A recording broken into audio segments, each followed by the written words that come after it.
प्रधानमंत्री श्री नरेंद्र मोदी जी मेरे पति हैं। पति हैं? हाँ, पति हैं। करके शादी की है मोदी जी से? मेरे पहले पति थे, 40 साल हो गई, खत्म हुए। उसके बाद दूसरे पति मेरे प्रधानमंत्री श्री नरेंद्र मोदी जी। अच्छा, शादी की बात करें, कब शादी कर ली मोदी जी से? 2024 में जब चुनाव हुए ना, मैंने उनके साथ प्रचार किया। लोकसभा के चुनाव की बात कर रहे हैं? हाँ, खुशी है बताने में। मोदी जी विवेक करके मुझे बुलाते हैं। हमारे बेटा है चैतन्य। मोदी जी हमको 2011 से पर्सनली जानते हैं और मैं उनका फैन भी हूँ, लेकिन वो हमको भी उतनी ही प्यार से बात करवाते हैं लोगों से। मोदी जी तो एक ऐसी चीज़ है जिसको आप मतलब बियॉन्ड साथ कुछ कार्यकर्ता हैं, उनसे बात करते हैं। कितनी खुशियाँ हो रही है कि 27 सालों बाद दिल्ली में भाजपा की वापसी हुई है। आप जिस मंच पे खड़े हैं अभी, इस मंच पे 1 घंटे पहले माननीय प्रधानमंत्री जी और तमाम जो विधायक दल के नेता हैं दिल्ली को आए थे। देखिए, 27 सालों के बाद आपने बिल्कुल सही कहा। 27 सालों के बाद सरकार दिल्ली में आई। आप देखिए कि 27 सालों के बाद हमारे माननीय प्रधानमंत्री जी ने एक महिला मुख्यमंत्री पूरे देश में आधी आबादी का उन्होंने मतलब आधी आबादी पे संचालन करने के लिए एक महिला को मतलब महिला सशक्तिकरण का एक एग्जाम्पल भी इसको कह सकते हैं।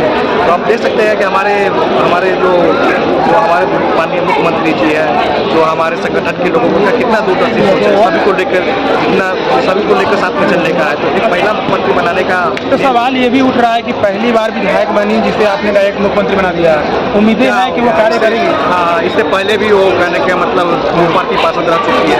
उसके बाद वो जो है वो संगठन की DUSC के प्रेसिडेंट भी रह चुकी है। तो ऑलरेडी उनके पास कोई आज का तजुर्बा नहीं है। वो ऑलरेडी 2015 में चुनाव लड़ी, दिल्ली से भी चुनाव लड़ी। अच्छा, दिल्ली के जो मूलभूत समस्याएं हैं कि प्रदूषण की समस्या, यमुना की समस्या है, क्या लगता है उस सबसे अब निजात मिलेगी? बिल्कुल निजात मिलेगी जी। इसीलिए तो इन्होंने देश हित को ध्यान रखते हुए दिल्ली में आपको ये पता है कि कितनी समस्या, पॉल्यूशन की कितना समस्या है, पानी का समस्या है। अच्छा, महिलाओं का जो समस्या है, क्या महिलाओं के लिए मुख्यमंत्री चेहरा बनी है तो महिलाओं के लिए कार्य होगा? हाँ, महिलाओं के लिए एकदम बिल्कुल उन्होंने वादा किया 25,000 रुपया हर महिला को देने का। जी। तो जरूर एक महिला मुख्यमंत्री बनी है तो इस बात को तक जरूर रखा जाएगा। जरूर। धन्यवाद। आपका नाम? आप जिस मंच पे बैठे हैं, इस मंच पे 1 घंटे पहले माननीय प्रधानमंत्री जी आए थे, महिला शपथ ग्रहण की। बहुत अच्छा है। नारी शक्तिकरण का ये साधन है जो PM मोदी ने सेट किया है। अच्छा, और इससे देश की महिलाओं को और सहूलियत और कॉन्फिडेंस मिलेगा। महिला सम्मान को देखते हुए माननीय प्रधानमंत्री जी ने महिला चेहरा को दिल्ली में मुख्यमंत्री रूप में देखा। हाँ, बिल्कुल महिला उम्मीदें हैं कि विकास की गंगा बहेगी दिल्ली में। अब सब कुछ विकास होगा। आपदा चली गई है। आपदा चली गई है, आपदा का नाम ले रहे हैं। अच्छा, दिल्ली की जो समस्या है, मूलभूत समस्या है, प्रदूषण की समस्या है, महिला सुरक्षा की समस्या है, पानी का समस्या है। सबसे बड़ी समस्या दिल्ली में प्रदूषण की है। जी। प्रदूषण पे काम करने वाली है सरकार और इसके रिजल्ट आपको 1-2 साल में दिख जाएंगे। अच्छा, उम्मीदें है कि मतलब ये सब चीज़ जो मूल समस्या है उस पर काम होगी अब? चलिए, आपका नाम? नकुल। कितनी खुशियाँ 27 सालों बाद दिल्ली में भाजपा की वापसी हुई है? अभी खुशी भी है और उम्मीदें भी हैं बहुत। जी। कि जो नई सरकार आई है, बीजेपी का जो कमिटमेंट है, पूरी तो कम से कम 72% पूरा करते हैं। इसी नीड पे हम है कि यहाँ पे जो सड़कों की समस्या, पॉल्यूशन की समस्या, जल की समस्या, इनको पूरा करेंगे और आगे मतलब काफ़ी बदलाव। अच्छा, एक महिला को मुख्यमंत्री बनाया गया, कितनी उम्मीदें? हाँ, महिला को मुख्यमंत्री बनाया ये भी अच्छी बात है, क्योंकि महिलाओं की सोच जो है वो शायद ज़्यादा ब्रॉड होती है, एक तरफ ना चल के वो सब तरफ का विकास की सोचती हैं। और तो शालीमार बाग से पहली बार विधायक बनी है और पहली बार में से मुख्यमंत्री का चेहरा भी बना दिया गया।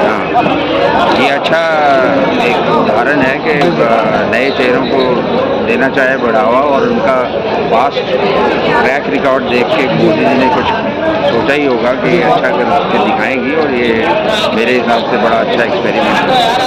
अच्छा, उसके पीछे के जो बैकग्राउंड थे उसके अकॉर्डिंग देखकर उन्हें दिया गया मौका कि वो कार्य करेगा। हाँ, की।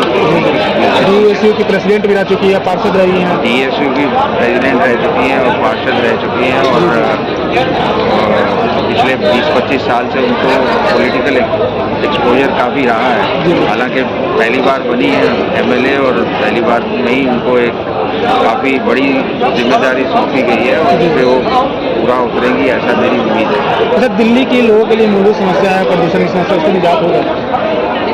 दिल्ली की जो समस्याएं प्रदूषण वगैरह की, उसके ऊपर भी देखना चाहिए और देखेंगे इसको। चलिए, शुक्रिया। आपका नाम? मेरा नाम सुभाष। प्रधानमंत्री श्री नरेंद्र मोदी जी मेरे पति हैं। पति हैं? हाँ, पति हैं। कितना मोदी जी को मानते हैं? जी, मेरे पति हैं। कब शादी हुई? 2024 में। 2024 में जब चुनाव हुए, हाँ। जब किए तब से उनके साथ में रहे। वरमाला हुई थी। हैं? वरमाला। सब कुछ हुआ। वरमाला करके शादी की है मोदी जी से? मेरे पहले पति थे, 40 साल हो गई, खत्म हुए। उसके बाद दूसरे पति मेरे प्रधानमंत्री श्री नरेंद्र मोदी जी। अच्छा, शादी के बाद कब शादी कर ली मोदी जी से? 2024 में जब चुनाव हुए ना, मैंने उनके साथ प्रचार किया हर जगह। लोकसभा के चुनाव की बात कर रहे हैं? हाँ, तब से कहाँ पे प्रचार करने गए थे? हर जगह गए। कोई आया हूँ दिल्ली से। क्या करते हैं? हम लोग प्राकृतिक चिकित्सा करते हैं जी। इसी के माध्यम से हम जाकर के लोगों का उपचार करते हैं। अच्छा, 27 सालों बाद दिल्ली में भाजपा की वापसी, कितनी खुशी हो रही है? बहुत ज़्यादा खुशी है और बहुत ही गर्व और खुशी का बात है कि 27 साल बाद दिल्ली में भारतीय जनता पार्टी की सरकार पर एक महिला को मुख्यमंत्री का दायित्व हमारे देश के यशस्वी प्रधानमंत्री आदरणीय नरेंद्र मोदी जी ने सौंपा है और इसलिए हम लोग बहुत ही आशा प्रकट करते हैं कि दिल्ली का विकास बहुत तेज होगा। अच्छा, उम्मीद है कि दिल्ली में विकास होगा? बिल्कुल होगा, क्योंकि अभी तक जब पिछले तीन बार अरविंद केजरीवाल को दिल्ली की जनता ने यहाँ पर चुनाव जिता के सरकार चलाने का अवसर दिया, लेकिन उन्होंने सिर्फ झूठे वादे किए, कुछ नहीं किया। उनके एक भी वादे पूरे नहीं हुए। उन्होंने झूठ बोला, जनता को गुमराह किया और पूरा 5 साल उन्होंने बर्बाद कर दिया। केंद्र सरकार और दिल्ली सरकार को लड़ाई में ही उलझा करके जनता का कीमती समय बर्बाद किया और जनता का जो विकास होना था, जनता का जो भला होना था, वो नहीं हुआ। तो इसलिए दिल्ली की जनता ने समझदारी दिखाते हुए इस बार बहुत बड़ा कदम उठाया और चुनाव में भारी बहुमत से, प्रचंड बहुमत से बीजेपी को सरकार बनाने का जनादेश दिया। आपका नाम? हमारा नाम डॉक्टर जितेंद्र विश्वकर्मा, योग प्राकृतिक आयुर्वेद पंचकर्म चिकित्सा। बीजेपी से स्पेशल आकर्षण है। बाकी पार्टियों से भी हमारा काफी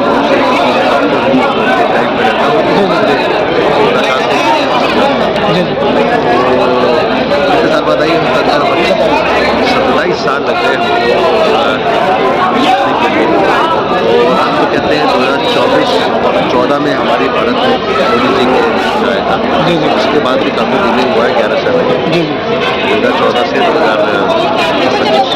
लेकिन ये जीत ऐतिहासिक इसलिए है क्योंकि एक जो पार्टी थी उसने पूरा जमाव कर लिया था, पैर पूरा लगा दिया था दिल्ली में, उसको हरा के आना आसान था। केजरीवाल भी हार गए। वोटिंग मार्जिन जो है ज़्यादा नहीं जी जी।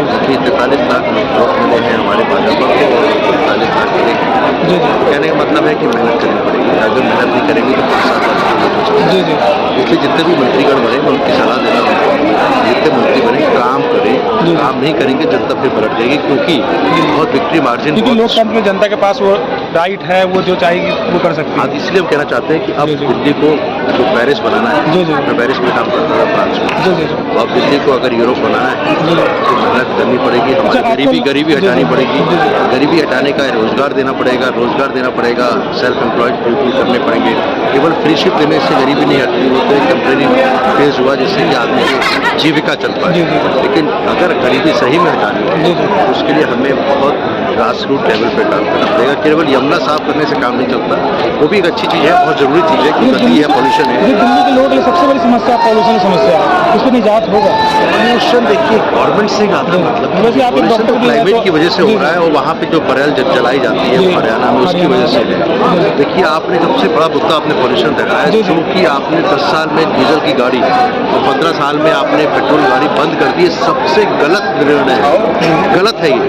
क्योंकि अगर आप देखिए पूरे दुनिया में, आपने मेरे दिल की बात बोली, पॉल्यूशन, ये पॉल्यूशन का ही था ना, नेशनल ग्रीन ट्रिब्यूनल ने, एनजीटी ने ऑर्डर पास किया, सुप्रीम कोर्ट ने उसको अपहेल्ड कर दिया। होता क्या है कि गाड़ियों से पॉल्यूशन तो है ही नहीं जाता, पॉल्यूशन तो होने के कारण बहुत है, और सबसे इम्पोर्टेंट है जो बरेल जलाई जाती है। जी जी, हरियाणा। तो वो हम कहना चाहते हैं कि इस आपने मेरे माध्यम से, मैं एक गरीब आदमी जो पूरी जिंदगी कमाई करके एक गाड़ी 5 लाख की खरीदता है, उससे कहा जाता है कि 10 साल आपने 50,000 किलोमीटर चला लिया, अब 10 साल बाद इसको स्क्रैप कर दीजिए। कितनी खराब बात है। इसको ऑर्डर को सरकार को सोचना चाहिए कि ऑर्डर सही है कि गलत है। पूरी दुनिया में अमेरिका, फ्रांस, इजिप्ट, पाकिस्तान, कहीं भी किसी भी देश में, ऑस्ट्रेलिया, मलेशिया, कहीं ये ऑर्डर नहीं है कि 10 साल बाद गाड़ी स्क्रैप कर दी। तो ये ऑर्डर को बदलना चाहिए। मेरे पास क्लाइमेट पॉल्यूशन के लिए बहुत और चीज़ें हैं, वो करेंगे मेरे ख्याल से। अपने मोदी जी के दिमाग में कई आइडियाज़ हैं, और उनके आइडिया ऐसे होते हैं जो बहुत छुपे होते हैं और काम करते हैं। अच्छा, एक महिला मुख्यमंत्री बनी है तो क्या कुछ विजन होगा? महिला है, पुरुष है, मुख्यमंत्री है, दिमाग महिलाओं में ज़्यादा होता है, मुझे ऐसा लगता है। चौथी महिला मुख्यमंत्री तो बनी है दिल्ली की। हाँ, पहले तो आपकी थी सुषमा स्वराज जी जी जी, पहली भाजपा की शीला दीक्षित। शीला दीक्षित और साल आतिशी नहीं, बनी 15 थी, साल बीच मेरे में बहुत बनी। अच्छा संबंध था जी जी। उनसे, तो इनसे आतिशी जी से मेरा कोई संबंध नहीं था। जी जी। लेकिन ये जो बनी है, मैं इनको शुभकामनाएं देता हूँ। हमको लगता है महिला में ज़्यादा शक्ति होती है, ऐसा हमने देखा, साइंटिफिक बता रहा जी जी। हूँ। जो काम महिला कर पाती है वो पुरुष नहीं कर पाते। पुरुष के दिमाग इधर उधर घूमता रहता है, महिला बड़े एक कॉन्सेंट्रेट होकर के काम करेंगी। मैं रेखा गुप्ता जी को, आप अगर आप वीडियो पहुँचा जी जी जी जी। जैसे मैं पर्सनली भी बोलूँगा उनको, जी जी। मैं कहूँगा कि आप एकदम कहते हैं ना अर्जुन की आंख वाली, उससे आप दिल्ली का विकास के बारे में सोचें, केवल और कुछ मत सोचें।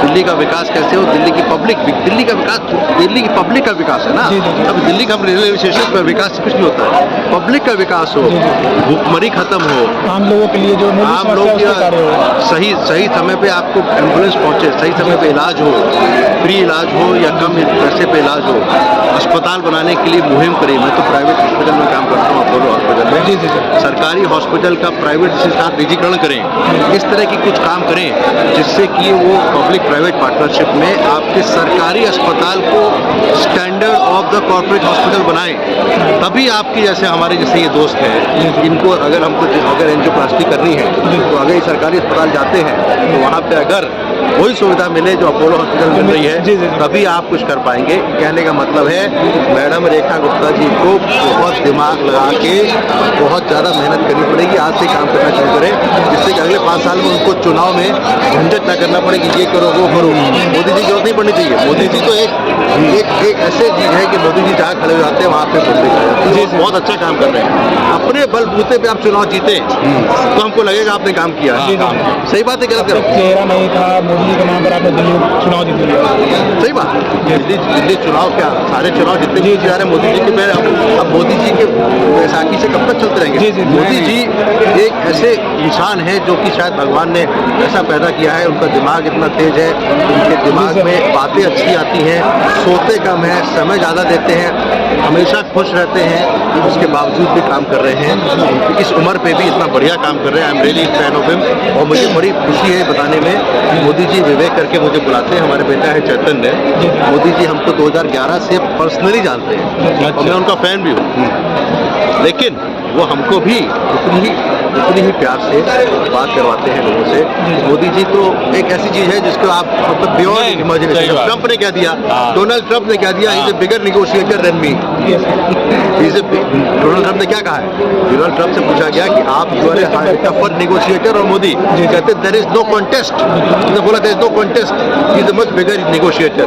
जो इंटरनेशनल लेवल पे नेगोशिएट कर पाए, उसमें की प्रतिभा जानिए आप। देखिए मोदी जी एक ऐसी चीज है, जिसके बहाने आप जीत सकते हैं। तो अब ये खुद दिल्ली की जनता, दिल्ली के जितने भी एमएलए हैं, उनको इतनी खुशी नहीं होनी चाहिए। वो मोदी जी के बेसिस पे जीते हैं, अपने बल पर जीते हैं। अब इनको अपने बल पर जीते, उनके नाम और उनके चेहरे पर लोग वोट कर देते हैं। हाँ, कर देते हैं। जी, तो जी। कहने का मतलब ये है कि अब दिल्ली के जो आपके एमएलए चुन के आए हैं, उनको अपनी छवि इतनी करनी पड़ेगी कि खुद के भैया दम पे अपने कम से कम अपने क्षेत्र में वो हाँ सीट निकाल पाए। बिना मोदी जी, जी। लेकिन मोदी जी की जरूरत पड़ेगी। देखिए, पिता समान है वो, जी, सबके लिए पिता समान जी, है। जी। तो वो अगर रहेंगे, उनका छत्र छाया, उनका आशीर्वाद बना रहेगा, वो बना रहेगा, तो उनको तो कोई मतलब ही नहीं है। अभी तो बहुत साल काम करना है, तो 20 साल काम और करेंगे, देखिएगा।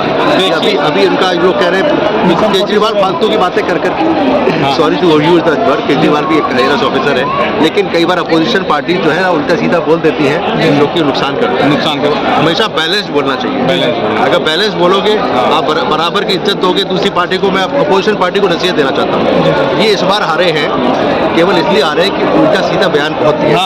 ऐसे उल्टे सीधे बयान दिए जो पब्लिक व्यक्ति क्या बोल रहे हैं। मुख्यमंत्री थे, खुद के अपने सीट नहीं बचा। हाँ, उन्होंने क्या दिया कि इस जिंदगी में तो क्या अगला जन्म लेना पड़ेगा जीतने के लिए। अरे कोई आप खुदा थोड़ी हो, कोई भी खुदा नहीं है, कोई भगवान नहीं है। दुनिया में एवरीथिंग पॉसिबल है। Everything is possible. कब कौन बदल जाए, कब ये हो जाए, कहने का मतलब है कि इस तरह की उल्टी सीधे बयानबाजी। देखिए, हम अखिलेश यादव जी को जानते हैं, वो कभी उल्टे सीधे बयानबाजी नहीं देते। देखिए, लालू उल्टे सीधे बयान दिए, सब मामला खत्म हो गया।